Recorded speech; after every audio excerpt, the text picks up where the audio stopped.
According to the National Electrical Code, specifically Article 250.30, A1, a grounding electrode conductor is required to be installed as part of the grounding system for a building or structure. Furthermore, Article 250.104 B states that equipment grounding conductors shall be installed with all circuit conductors. Table 250.122 provides the minimum size requirements for grounding and equipment bonding conductors based on the amperage rating and wire types used. For a 400 amp system utilizing 3/0 phase conductors, a 1/0 grounding conductor is required. The fundamental reason for this requirement lies in the protection of both personnel and equipment. The grounding and bonding conductor provides a lower impedance path to ground for fault currents. In the specific case of a machine center supplied by multiple phase conductors, a grounding conductor is required in each conduit containing phase conductors. This requirement ensures proper grounding and safety. In the event of a fault, the grounding conductors will effectively direct the fault current back to the source, triggering the safety switch to trip. This action prevents potential electrical shock hazards or damage to equipment. It is important to note that the grounding and bonding conductor should be easily identified through the use of green or bare copper insulation. It is always recommended to consult with a qualified electrician before undertaking any electrical work. Now let's delve deeper into the specifics of grounding and bonding in electrical systems, referencing the National Electrical Code for clarity and accuracy. Grounding and bonding are essential safety measures in electrical installations, designed to minimize the risk of electrical shock and equipment damage. Grounding refers to connecting an electrical circuit or equipment to the earth, providing a path for fault current to flow back to the source.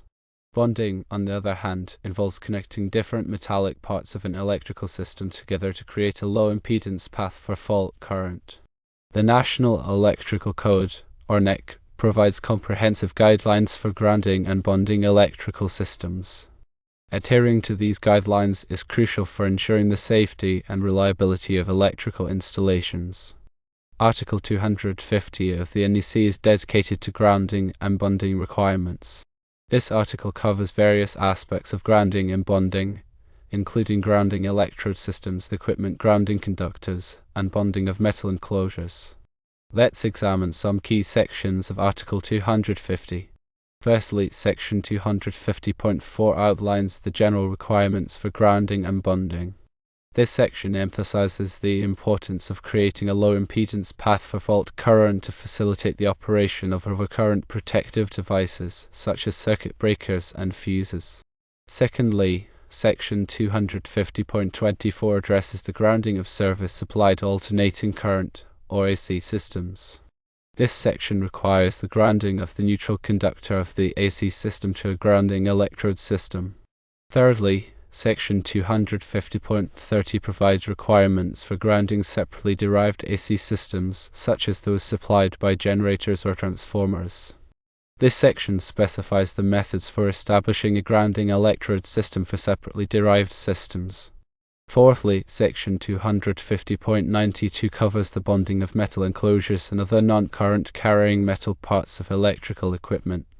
This section requires the bonding of these metal parts to the equipment grounding conductor to create a low impedance path for fault current. Fifthly, Section 250.118 lists the types of equipment grounding conductors that are permitted by the NEC. These include wire-type conductors, rigid metal conduit, intermediate metal conduit, and electrical metallic tubing. Sixthly, Section 250.122 provides the minimum size requirements for equipment grounding conductors based on the rating of the overcurrent protective device protecting the circuit.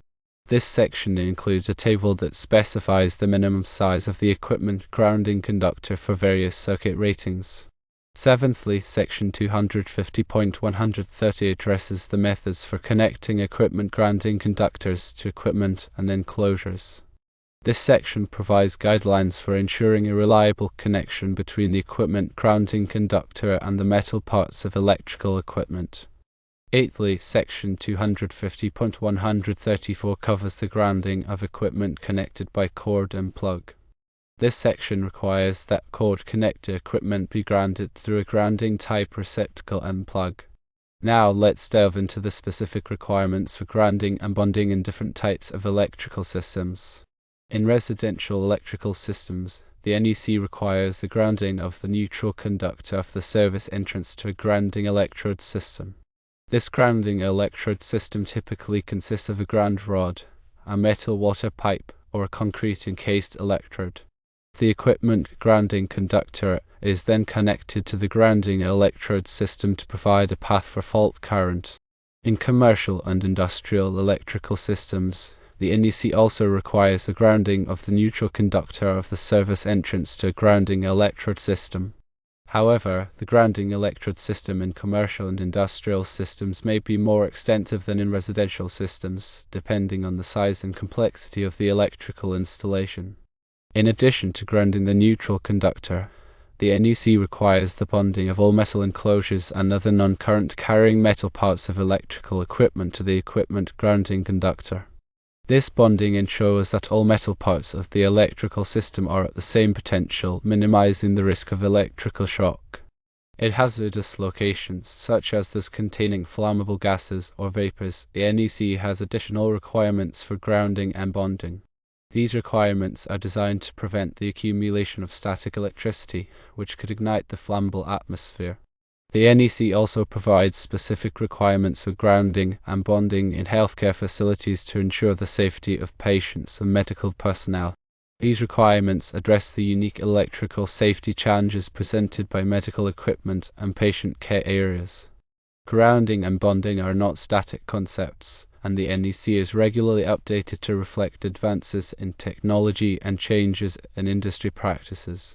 It is essential for electrical professionals to stay up to date on the latest requirements for grounding and bonding to ensure the safety and reliability of electrical installations. In conclusion, grounding and bonding are crucial safety measures in electrical installations designed to minimize the risk of electrical shock and equipment damage. The National Electrical Code provides comprehensive guidelines for grounding and bonding electrical systems, and adherence to these guidelines is essential for ensuring the safety and reliability of electrical installations.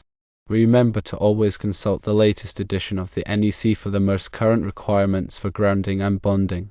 In addition to the code requirements, consider these best practices for ensuring effective grounding and bonding. Firstly, use high-quality grounding and bonding materials. The quality of the grounding and bonding materials can significantly impact the effectiveness of the grounding and bonding system. Use materials that are listed and labeled by a recognized testing laboratory. Secondly, ensure proper installation of grounding and bonding conductors. The grounding and bonding conductors must be properly installed to provide a low impedance path for fault current. Avoid sharp bends or kinks in the conductors, and ensure that all connections are tight and secure. Thirdly, inspect and maintain grounding and bonding systems regularly.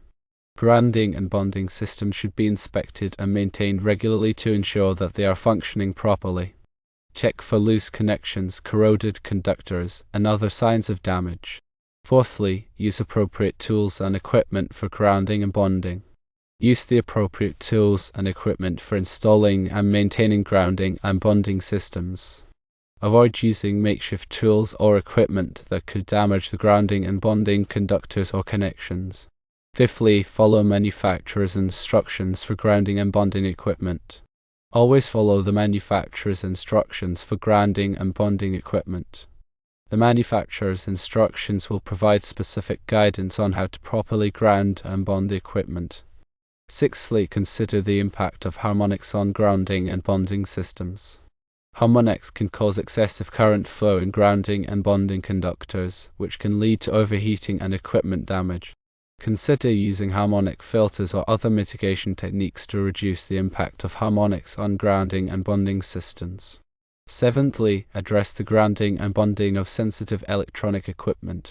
Sensitive electronic equipment, such as computers and medical devices, may require special grounding and bonding techniques to protect them from electrical noise and interference. Consult with a qualified electrician or equipment manufacturer for guidance on grounding and bonding sensitive electronic equipment. Eighthly, document the grounding and bonding system. Keep accurate records of the grounding and bonding system, including the location of grounding electrodes, the size and type of grounding conductors, and the date of installation and maintenance. This documentation will be helpful for troubleshooting and maintaining the grounding and bonding system.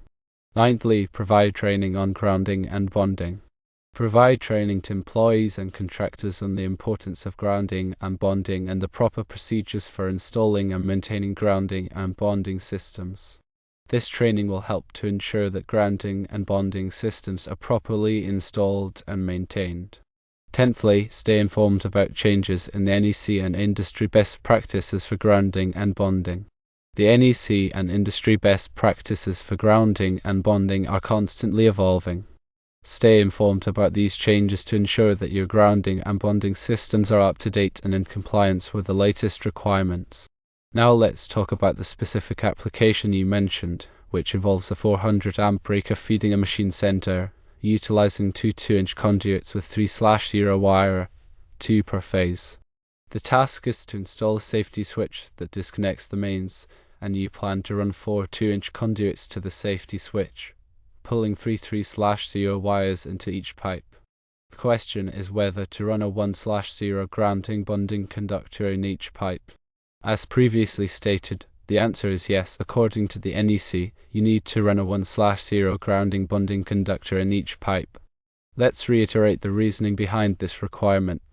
The grounding bonding conductor provides a low impedance path to ground for fault currents. This low impedance path is essential for protecting personnel and equipment from electrical shock and damage. In this scenario, the machine center is supplied by multiple phase conductors. To ensure proper grounding, a grounding conductor is required in each conduit containing the phase conductors. This arrangement creates multiple parallel paths for fault current to flow back to the source. If a fault occurs, the grounding conductors will direct the fault current back to the source, causing the safety switch to trip and interrupt the power supply. This action prevents electrical shock and minimizes the risk of damage to the machine center and other equipment. The NEC specifies the minimum size of the grounding conductor based on the size of the phase conductors. In this case, with 3/0 phase conductors, a 1/0 grounding conductor is required. It is important to note that the grounding bonding conductor should be identified with green insulation or be a bare copper conductor. This identification helps to distinguish the grounding conductor from the phase conductors and neutral conductor. It is also crucial to ensure that all connections of the grounding conductor are tight and secure. Loose or corroded connections can increase the impedance of the grounding path, reducing its effectiveness and increasing the risk of electrical shock. To summarize, when installing a safety switch for a 400 amp machine center with multiple conduits, it is essential to run a 1/0 grounding bonding conductor in each conduit to comply with the NEC and ensure the safety of personnel and equipment. Furthermore, you must consult with a qualified electrician before performing any electrical work. Electrical work can be dangerous and should only be performed by qualified individuals who have the necessary training and experience. A qualified electrician can assess the specific requirements of the installation and ensure that all work is performed in accordance with the NEC and other applicable codes and standards. They can also provide guidance on selecting the appropriate materials and equipment and ensuring that the installation is safe and reliable.